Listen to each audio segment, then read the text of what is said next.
बचपन में जितनी खुशी थी वो जवानी में बढ़ना चाहिए, और जवानी में जितनी बढ़ी है खुशी बुढ़ापे में पूर्ण खुशी आ जाना चाहिए, और मरते समय तो पूर्ण परमानंद होकर मरो। इतना माया मोह जो सिर पर लादे हो, ये बहुत बड़ी अज्ञानता है। ये एक कुतिया जैसी दशा है। एक कुतिया बैलगाड़ी के नीचे नीचे चल रही थी और बहुत कांख रही थी कुतिया।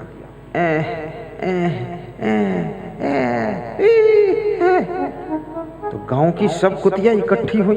अरे बोले तू कांखती क्यों है, कलाहती क्यों है? उसने कहा इतनी वजन बैलगाड़ी तो मैं ही खींच रही हूँ, तो कांखूंगी नहीं और क्या होगा। तब तक वो बैलगाड़ी का धुरा टूट गया, उस कुतिया की पीठ पर गिरा और कुतिया की पीठ की रीढ़ टूट गई। तो कुतिया बहुत जोर चिल्लाई, पे पे पे पे पे। तो सब कुतिया फिर आई, बोले क्या हुआ, अब क्या हुआ? बोले अब धुरा टूट गया, मेरी पीठ पर गिरा, पीठ टूट गई, रीढ़ टूट गई।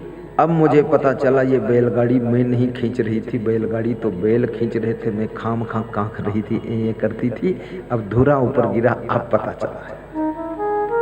अरे ये संसार की बैलगाड़ी तुम अकेले नहीं खींच रहे हो, फालतू असमंजस में क्यों पड़े हुए? इतनी टेंशन लेकर के शुगर फुगर क्यों पैदा करते हो? इतनी बीमारियों क्यों आमंत्रण देते हो? इस संसार में यही सब लफड़ा बनाने के लिए आए हो? हंसी खुशी की जिंदगी को तुमने कितना टेंशन में डाल दिया। और पूछो क्या हो, तो कहते हम तो कलेक्टर साहब हैं, कोटा के कलेक्टर। अच्छा तो ठीक है, तो मुंह क्यों ऐंठते हो? बोले थोड़ा टेंशन है। काहे की टेंशन है? अरे बोले छोटा लड़का बिगड़ गया है। बिगड़ेगा ही, 1 लाख 1.5 लाख महीना वेतन पाते हो, 3 लाख खर्च करके सत्संग नहीं कराओगे, बेटा बिगड़ेगा, बेटी बिगड़ेगी, बहू भी बिगड़ेगी, तुम भी बिगड़ोगे, घर बिगड़ेगा, दीवारें बिगड़ेंगी, सब बिगड़ जाएगा। संस्कार बिगड़ रहे हैं। ये सत्संग से संस्कार सुधरते, और जिसके संस्कार ठीक हो गए उसका संसार ठीक हो जाता है। अरे 10 लाख की दारू पी गए हो, सत्संग के नाम पर 3 लाख खर्च करने का नंबर आ गया, तो ऐसा मुंह बनावत है लगे थे कोई खून निकाल ली से। क्या बात करते? 3 लाख फेंको, अपने फैमिली को संस्कारों से विभूषित करो।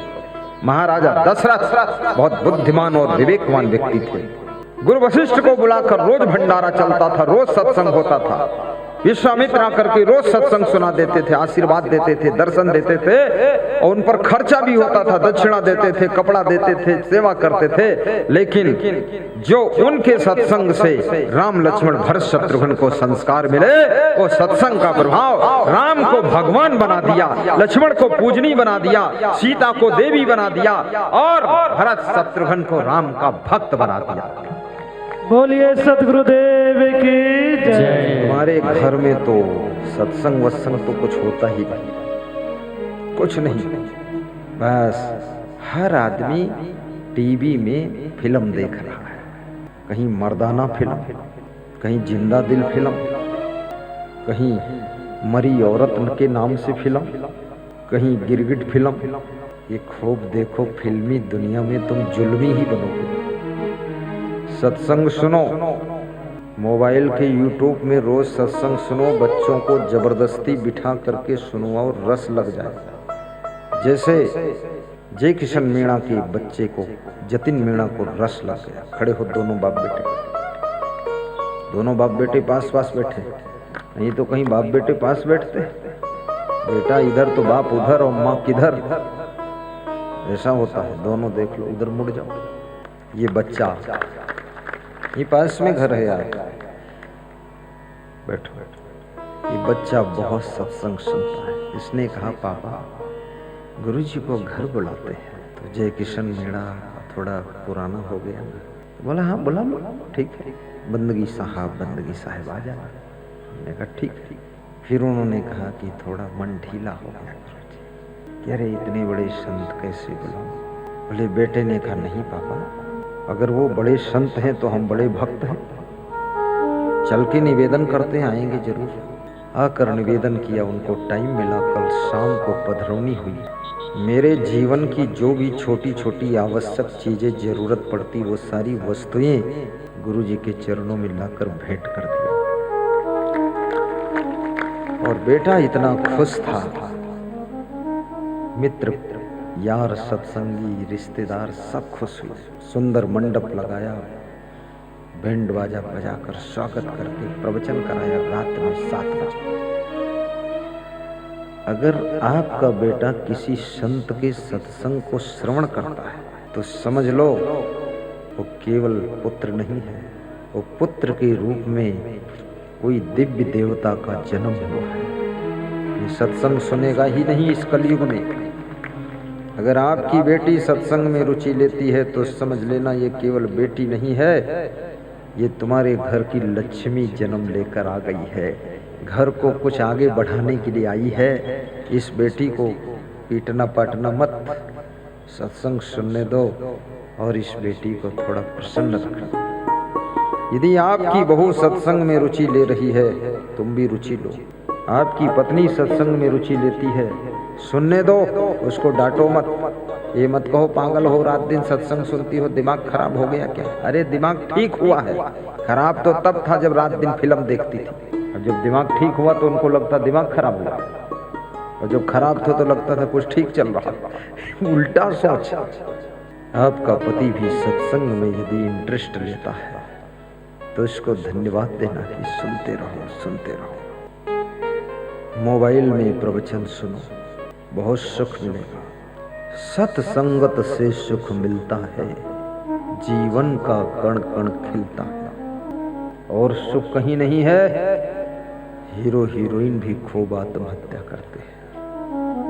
अगर ये नाच कर कूद कर कमर हिलाकर और ये गंदे गंदे गीत गाकर फिल्म दिखाकर सुख मिला होता तो ये हीरो हीरोइन की दशा न होती। राजनीति की फील्ड में काम करने वाले लोग वही सफल हैं, उन्हीं को शांति है जो सत्संग से जुड़े हुए हैं। अन्यथा बहुत टेंशन है, बहुत उलझन है। कैबिनेट मंत्री श्री स्वतंत्र देव सिंह उत्तर प्रदेश जल शक्ति मंत्री, परिवहन मंत्री दयाशंकर वर्मा जी, सिंह है कि वर्मा पता नहीं, आश्रम पर आए। लखनऊ में अपना आश्रम है, हवाई अड्डे के पास में, बहुत सुंदर आश्रम है। किसी भक्त ने बनाया, घनश्याम दास गुप्ता, किरण गुप्ता ने, और गत वर्ष गुरु के चरणों में दान कर दिया। रजिस्ट्री लिख दिया ट्रस्ट के नाम। मैं अपने नाम रजिस्ट्री नहीं कराता, ट्रस्ट के नाम, पक्का ट्रस्ट बना। और जो रजिस्ट्री न करे उसका मैं सोना चांदी भी नहीं लेता। क्या मतलब? कभी मन बदल जाए फिर वापस ले, अपने को असमंजस, बदनामी अलग, जो मेहनत किया वो भी बेकार हो गई। इसलिए कभी दान देना तो दान को वापस लेने की स्थिति में मत रखना। दे दिया तो दे दिया, नहीं देना है तो मत दो। कितने लोग मंदिर में जमीन देते हैं फिर कहते हैं उतना कर्जा ना लो जो अदा ना कर सको। किसी जोश खरोश में आकर के वो काम मत करो जिसके पूरे होने के बाद तुम जी न सको। मन की चंचलता में आकर के वह कदम मत उठाओ जिससे मुंह न दिखा सको। इंद्रियों की लोलुपता में फंस करके ऐसा भोजन मत करो जिससे तुम स्वस्थ न रह सको। ऐसी ऐसी बातें मत करो जिससे कि समाज में तुम बैठने लायक न रह सको। ऐसा चरित्र का तस्वीर मत खड़ा करो जिससे कि तुम्हारे चित्र से भी लोग नफरत करने लग जाए। चरित्र ऐसा होना चाहिए कि चित्र का भी लोग सम्मान करें। हाथ जोड़ते। और भगवान और संत दोनों में कंपैरिजन किया जाए तो संत बड़ा होता है, भगवान उससे छोटा होता है। क्योंकि भगवान राम ने स्वयं कहा है कि मोते अधिक संत कर लेखे। लेकिन जिसमें भगवत गुण होते हैं वही संत बनता है। जिसमें संत के गुण होते हैं भगवान उन्हीं संतों को अपने से बड़ा मानता है। केवल संत का वेश बना लिया और संसारी जैसे सब दुर्गुण भरे हुए हैं, भगवान उसको नहीं मानते, न उसको कोई माने। और ये भी कहूँगा भगवान तुम भी बन सकते हो, लेकिन ये भी समझ लेना तुम भगवान हो नहीं परंतु बन सकते हो। तुम परमात्मा हो नहीं लेकिन बन सकते हो। तुम संत हो नहीं पर बन सकते हो। तुम भक्त भी बन सकते हो, क्योंकि भगवत गुण जिसमें आ जाए वो फिर भगवान के योग्य हो जाता है। जिसमें देवी देवता के गुण आ जाए वो देवी देवता कहलाने योग्य हो जाता है। कितनी स्त्रियों को लोग कहते हैं अरे ये तो पूरा देवी स्वरूप है, लक्ष्मी का अवतार है। कितने पुरुषों को कहते हैं अरे तो भगवान रूप ही है, तो बहुत महान है। क्यों कहते लोग? मैं निवेदन करूंगा, अगर भगवत गुण आप में आ जाए, गुणों की महिमा कबीर साहब ने बहुत बताई है। कबीर साहब कहते हैं मानुष तेरा गुण बड़ा। कबीर साहब ये नहीं कहते मानुष तेरा मुंह बड़ा, ये मानुष तेरी टांग बड़ी, ये मानुष तेरी आंख बड़ी, ये नाक बड़ी, ये मानुष तेरा पेट बड़ा, ये कुछ कबीर साहब कहते हैं मानुष तेरा गुण बड़ा। गुण विहीन मनुष्य कहलाने का भी अधिकारी नहीं। इसलिए हे मनुष्य, तेरा गुण ही बड़ा है। अगर तुझमें मनुष्यता का गुण है, इंसानियत का गुण है, तो तू बड़ा है। अगर इंसान के चेहरे में भी इंसानियत खो दिया तो तू इंसान कहलाने योग्य नहीं। आहा, मनुष्य तेरा गुण बड़ा, मानसन आवे काज, हाण न होते आभरण, तो जान बाजन बाज। हड्डियों के आभूषण नहीं बनते हैं, त्वचा के ढोल तबले नहीं बनते हैं। तेरा मांस भी मनुष्य कोई खाता नहीं है, लेकिन याद रखना तेरे गुणों के कारण तेरा ही सम्मान होता है। कहीं भी देख लीजिए गुणों का आदर है। गुणा पूजा स्थानम न च वयम न च लिंगम, नीति शास्त्र कहता है गुणों की हर स्थान पर पूजा होती है। ना तो उम्र की पूजा होती है और ना तो जाति की पूजा होती है, न संप्रदाय की पूजा होती है। आपने गुलाब का फूल कांटों के बीच में खिलता है, गेंदा का फूल कांटों के बीच में नहीं खिलता है। गेंदा का फूल तो ऐसे पत्तियों के बीच में खिलता है। लेकिन कांटों की गोद में खिले हुए गुलाब को तुम पसंद ज्यादा करते हो, गेंदे के फूल को उतना पसंद नहीं करते हो, क्योंकि गुलाब के फूल में गेंदे के फूल की अपेक्षा सुगंध का गुण भी ज्यादा है, सुंदरता का गुण भी ज्यादा है, और गुलाब का फूल बड़ा प्यारा लगता है। इसी प्रकार से आपके अंदर अगर गुण ज्यादा है तो दुनिया में तुम ज्यादा पसंद किए जाओगे, ज्यादा लोग तुमको स्वीकार करेंगे। इसलिए गुणवान बहू बनो, गुणवान पत्नी बनो, गुणवान पति बनो, गुणवान माँ बाप बनो, गुणवान बेटा बेटी बनो, गुणवान गुरु बनो, गुणवान शिष्य बनो, गुणवान ड्राइवर बनो। आपका हर जगह स्थान होगा और हर जगह तुमको सफलता मिलेगी।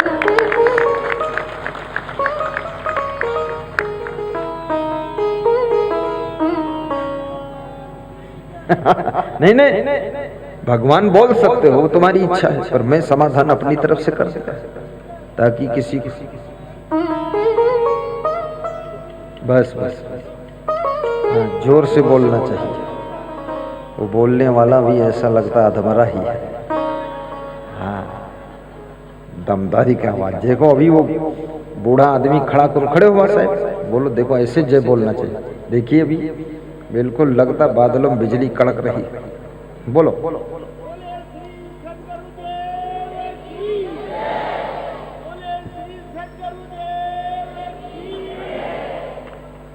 देखिए 70 साल का बुजुर्ग आदमी, इतनी दमदार आवाज है।